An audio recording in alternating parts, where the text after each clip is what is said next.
What is didactic literature? The word didactic means instructive, speaking, writing, or showing how to do something didactic. Didacticism is defined as a type of literature that is meant to instruct or teaching something. Textbooks are, of course, didactic as are recipe books, fable, parable, and instructional manuals. Didactic literature can take many forms from philosophical to spiritual. Didactic literature also is all around us and has been throughout history. Didacticism is a literary movement encompassing written works that both instruct and entertainment. The word derives from the Greek didaktikos, meaning skilled in teaching. Didacticism has its own roots in oral tradition, in which parables and myths offered listeners a source of entertainment along with moral lesson. Let's proceed to history of didacticism. Didacticism has existed as long as the written and spoken have existed. Some of the earliest examples of didactic literature are indeed some of the earliest examples that we have. Example is the written literature is the Epic of Gilgamesh and the Jewess of Torah. So, didacticism began before the written word. Early cultures dispersed knowledge and entertainment through oral, storytelling, spoken fables, parables, and myths were a means of educate as well as amuse. One generation passed them on to the next, and the story altered slightly to reflect cultural changes and evolution in attitude. Fairy tales are an example of didacticism.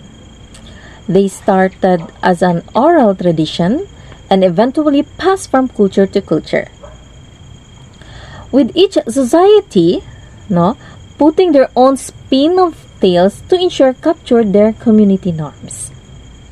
The first written fairy tale believed to be The Smith and the Devils, which is from dates of 1300 BCE. The exact definition of didacticism, it shapes their reading materials, theater, political, and way of life. Didacticism defines literary genres. So didactic text appears in virtually every kind of writing, including children's literature, essay, fables, and fairy tales, fiction, methodology, nonfiction, plays, poetry, and verse. Now let's discuss about the didactic examples of literature. Let's start with Aristotle. Aristotle is a classical philosopher, wrote didactically on many subjects in his work Poetics, and it defines modes of literature and rhetoric. The Poetic of Aristotle is much disdained book. He reduced the drama to its own language itself, to its poetic element, the story, and then he encouraged insensitive readers like himself to subject stories cruelly moralistic readers. That reduced tragedies. In his rhetoric, Aristotle criticized orators who write exclusively from the intellect rather than from the heart. Horace is a Roman poet. Horace found this epistolary didactic writing in the letters of St. Paul.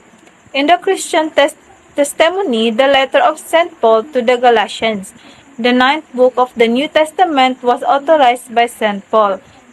The letter was likely written between 53 to 54 CE.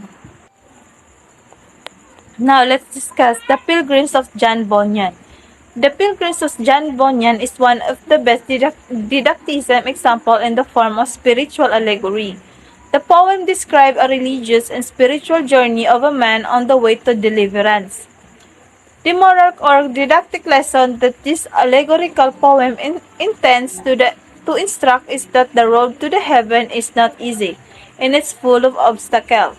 A Christian has to be willing to pay any cost to achieve his salvation. Didacticism in plays. Didacticism is regularly found in dramatic works. During the medieval period, morality plays with clear allegorical Christian themes were popular. In an attempt to teach a virtuous way to live, the plays often had the main character learn how to avoid or embrace other characters that were personifications of vices or virtues. As seen in the Pilgrim's Progress, morality plays had very clear symbols and message that instructed the audience in moral behavior. One example of this plays was titled Everyman. The play is about an everyman who has learned how to earn his salvation. He learns to distinguish good from evil and to confess his bad deeds so that he can earn salvation. Plays like this serve as instruction for how to live, but also as cautionary tales for what to avoid in life. Learning from others' mistakes was often a goal of didactic literature. Modern didactic story examples. From ancient and classical examples of didacticism to morality plays to the Pilgrim Progress, this didactic literature is found not only throughout history but even in present-day works. One modern example of didactic literature is a novel called Sophie's World. In this novel, a fictional character, Sophie, received a letter from a philosopher.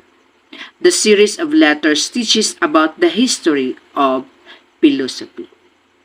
The reader learns along with Sophie, absorbing the story along with the lessons about philosophy. This popular novel by Justin Gardner is another example of how fiction can be didactic. Another modern example of didacticism, the Muslim holy book, the Quran, is an example of didactic literature.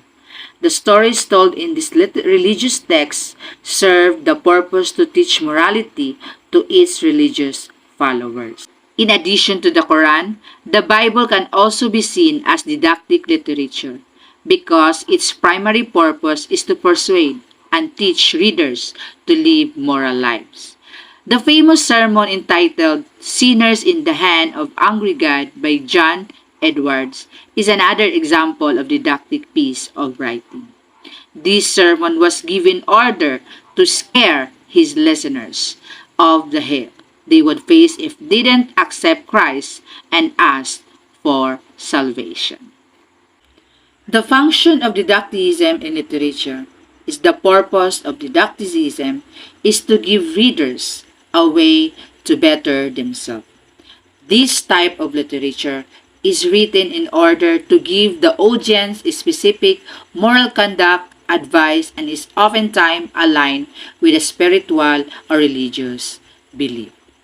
As a summary of our report, didacticism in literature defined, while it may provide entertainment to the reader through the storytelling, didacticism is a type of literature that's primary purpose is to teach a lesson like moral, political, religious, etc.